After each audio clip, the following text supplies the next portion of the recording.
Qabrini pishiq xishti yasash. Savol. Assalomu alaykum. Bizning yurtlarda qabr ko'lisoq kengligi 1,5 metr, uzunligi 5-6 metr, cho'nqurligi 4 metr ko'linib, andin yangi bir to'shik ochilib, shu yerga meyitni qo'yatdik. Yaqinqi yillardan beri tuproqning qurg'oqlashishi sababidan moqandaq qabr ko'layotganda yer o'ltirishib ketib, ko'lish berayotganlarni besib olib, o'lim voqealari kelib chiqqachqa, kishilar qabrni pishiq xishda qo'pirib ishlayotdi.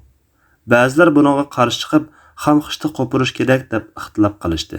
Chunki ba'zi kitoblarda o't yaqinlashgan narsa qabrga kirmasligi kerak deyilibdi.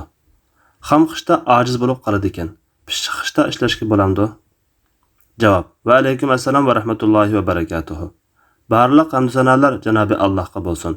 Durud va salomlar payg'ambarimizga, u zotning oila tavobatlariga, ashablarga va u zotga toki qiyomatgacha ergashganlarga bo'lsin. Agar qabr ochilib qoladigan yoki suv besib ketadigan yoki boshqa ahvollar bo'lib, xamxish yoki yog'och, tosh, shundoqla xumdonda pishirilgan pishiq xish ishiltish ehtiyoji ko'rilsa, buningda shariatda cheklama yo'q, joizdir. O't tekkan moddalar meyitga yaqin bo'lib qolsa, buningdan meyitga ziyon yoki azor yetmaydi. Meyitning jannat yoki do'zaxga kirishiga ta'sir bo'lmaydi.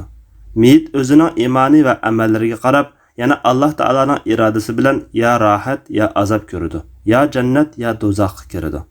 Rohat ko'radigan kishining qabrisiga pishiq xish ishiltilib qolsa, azob ko'rib qoladigan yoki azob ko'radigan kishining qabrisiga xam xish ishiltilsa, rohat ko'radigan undaq ish yo'q. Lekin qabrning ustiga qabrdan ko'lab chiqarilgan to'pini tugining lokusdak bir g'arij egizlikli lay bilan suvab qo'yishdan boshqa chiqim qilib bir narsa bino qilish, ak yoki gaj yoki sir bilan oqartib bo'yash qatorliqlar hadisda cheklangan ishlardir.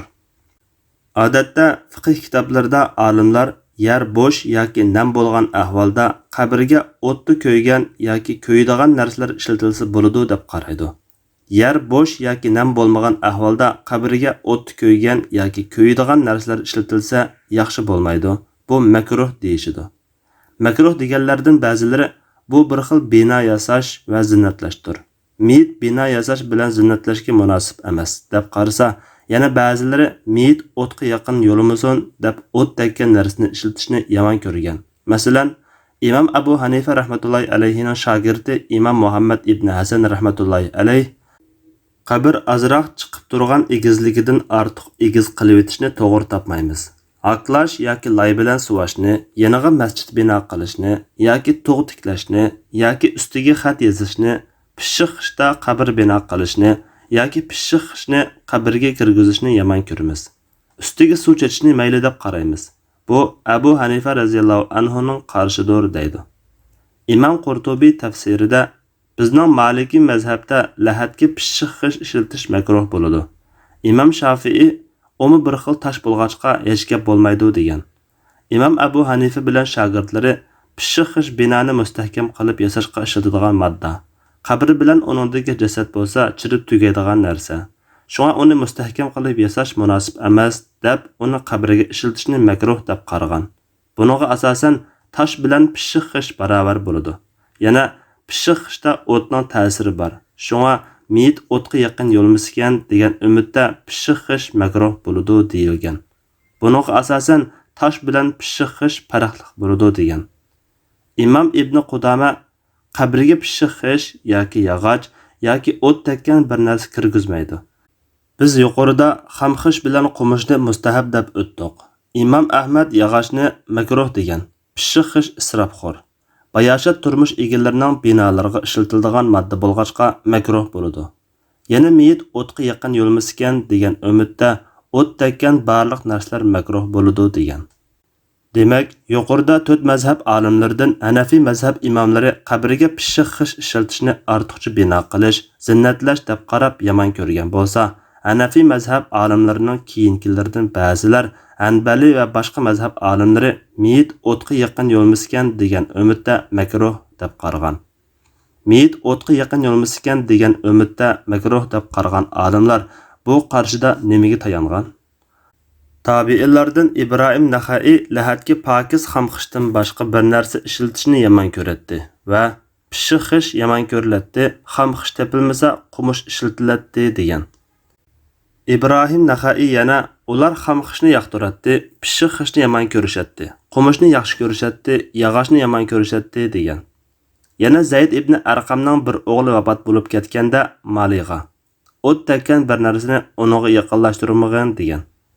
Hasan Basriydanmi qabriga pishiq xishni ishlatishni yomon ko'rganligi rivoyat qilingan. İbrahim Naxai Abdullah ibn Mas'ud radhiyallohu anhuning shogirdlarini ko'zda tutgan bo'lish ehtimoli bor. Sahabalarni ko'zda tutadi deb qaragan taqdirdami, sahabalarning ish harakatlarining hujjat yoki emasligida usul ulamolari ichida qarash birdek emas. Demak, bu vaqtda Rasululloh sallallohu alayhi va sallamdan biror aniq ko'rsatma sahih yo'l bilan kelmagan. Faqatla tabiinlardan kelgan rivoyatlar bor.